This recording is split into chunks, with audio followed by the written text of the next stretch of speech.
I'm Elise Hugh. This is TED Health. Alzheimer's disease is one of the most terrifying and heartbreaking diseases to affect us. But in today's talk from TED 2017, neuroscientist Lisa Genova says we might be able to change our brain's destiny and prevent Alzheimer's. She'll tell us how and maps out the path to a potential cure. How many people here would like to live to be at least 80 years old? Yeah. I think we all have this hopeful expectation of living into old age. Let's project out into the future, to your future yous, and let's imagine that we're all 85. Now, everyone look at two people. One of you probably has Alzheimer's disease. All right. And maybe you're thinking, well, it won't be me. Then, okay, you are a caregiver. So, in some way, this terrifying disease is likely to affect us all. Part of the fear around Alzheimer's stems from the sense that there's nothing we can do about it. Despite decades of research, we still have no disease-modifying treatment and no cure. So if we're lucky enough to live long enough, Alzheimer's appears to be our brain's destiny. But maybe it doesn't have to be. What if I told you we could change these statistics, literally change our brain's destiny, without relying on a cure or advancements in medicine? Let's begin by looking at what we currently understand about the neuroscience of Alzheimer's. Here's a picture of two neurons connecting. The point of connection, this space circled in red, is called a synapse. The synapse is where neurotransmitters are released. This is where signals are transmitted, where communication happens. This is where we think, feel, see, hear, desire, and remember. And the synapse is where Alzheimer's happens. Let's zoom in on the synapse and look at a cartoon representation of what's going on. During the business of communicating information, in addition to releasing neurotransmitters like glutamate into the synapse, neurons also release a small peptide called amyloid beta. Normally, amyloid beta is cleared away and metabolized by microglia, the janitor cells of our brains. While the molecular causes of Alzheimer's are still debated, most neuroscientists believe that the disease begins when amyloid beta begins to accumulate. Too much is released or not enough is cleared away, and the synapse begins to pile up with amyloid beta. And when this happens, it binds to itself, forming sticky aggregates called amyloid plaques. How many people here are 40 years old or older? Yeah, you're afraid to admit it now.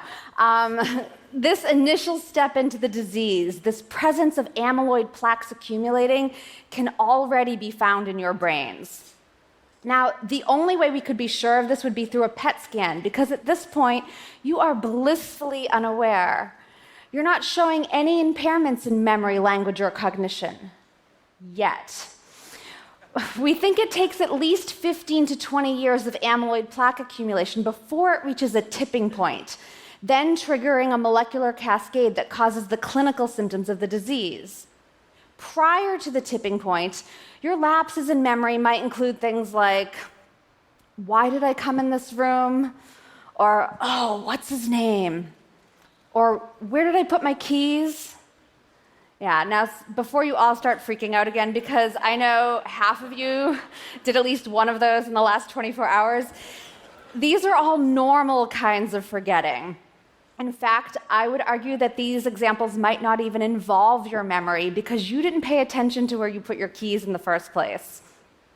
After the tipping point, the glitches in memory, language, and cognition are different. Instead of eventually finding your keys in your coat pocket or on the table by the door, you find them in the refrigerator. Or you find them and you think, what are these for?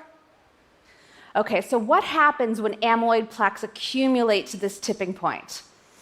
Our microglia janitor cells become hyperactivated, releasing chemicals that cause inflammation and cellular damage. We think they might actually start clearing away the synapses themselves. A crucial neural transport protein called tau becomes hyperphosphorylated and twists itself into something called tangles, which choke off the neurons from the inside. By mid-stage Alzheimer's, we have massive inflammation in tangles and all-out war at the synapse and cell death. So if you were a scientist trying to cure this disease, at what point would you ideally want to intervene? Many scientists are betting big on the simplest solution: keep amyloid plaques from reaching that tipping point, which means that drug discovery is largely focused on developing a compound that will prevent, eliminate, or reduce amyloid plaque accumulation. And so the cure for Alzheimer's will likely be a preventative medicine. We're going to have to take this pill before we reach that tipping point, before the cascade is triggered, before we start leaving our keys in the refrigerator.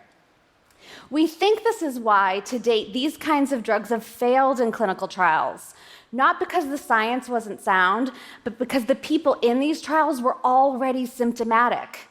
It was too late. Think of amyloid plaques as a lit match. At the tipping point, the match sets fire to the forest. Once the forest is ablaze, it doesn't do any good to blow out the match. You have to blow out the match before the forest catches fire. Even before scientists sort this out, this information is actually really good news for us, because it turns out that the way we live can influence the accumulation of amyloid plaques. And so there are things we can do to keep us from reaching that tipping point. Let's picture your risk of Alzheimer's as a seesaw scale. We're going to pile risk factors on one arm, and when that arm hits the floor, you are symptomatic and diagnosed with Alzheimer's. Let's imagine you're 50 years old. You're not a spring chicken anymore, so you've accumulated some amyloid plaques with age. Your scale is tipped a little bit. Now let's look at your DNA. We've all inherited our genes from our moms and our dads. Some of these genes will increase our risk and some will decrease it. If you're like Alice and still Alice, you've inherited a rare genetic mutation that cranks out amyloid beta, and this alone will tip your scale arm to the ground. But for most of us, the genes we inherit will only tip the arm a bit. For example, ApoE4 is a gene variant that increases amyloid, but you can inherit a copy of ApoE4 from mom and dad and still never get Alzheimer's. Which means that for most of us, our DNA alone does not determine whether we get Alzheimer's. So what does? We can't do anything about getting older or the genes we've inherited. So far, we haven't changed our brain's destiny. What about sleep? In slow-wave deep sleep, our glial cells rinse cerebral spinal fluid throughout our brains, clearing away metabolic waste that accumulated in our synapses while we were awake. Deep sleep is like a power cleanse for the brain. But what happens if you shortchange yourself on sleep? Many scientists believe that poor sleep hygiene might actually be a predictor of Alzheimer's. A single night of sleep deprivation leads to an increase in amyloid beta. And amyloid accumulation has been shown to disrupt sleep, which in turn causes more amyloid to accumulate. And so now we have this positive feedback loop that's going to accelerate the tipping of that scale. What else?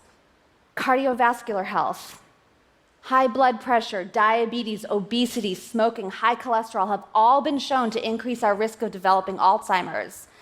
Some autopsy studies have shown that as many as 80% of people with Alzheimer's also had cardiovascular disease. Aerobic exercise has been shown in many studies to decrease amyloid beta in animal models of the disease. So, a heart-healthy Mediterranean lifestyle and diet can help to counter the tipping of this scale. Okay, so there are many things we can do to prevent or delay the onset of Alzheimer's, but let's say you haven't done any of them. Let's say you're 65. There's Alzheimer's in your family, so you've likely inherited a gene or two that tips your scale arm a bit. You've been burning the candle at both ends for years, you love bacon, and you don't run unless someone's chasing you. Let's imagine that your amyloid plaques have reached that tipping point. Your scale arm has crashed to the floor. You've tripped the cascade, setting fire to the forest, causing inflammation, tangles, and cell death. You should be symptomatic for Alzheimer's.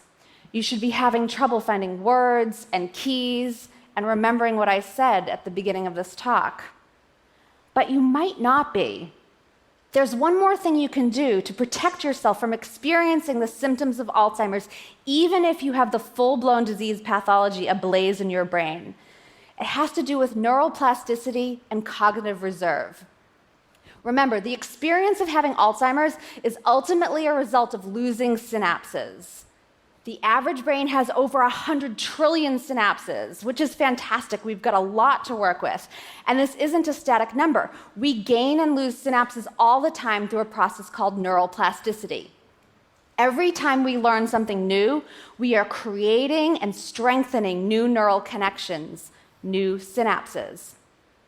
In the nun study, 678 nuns, all over the age of 75 when the study began, were followed for more than 2 decades.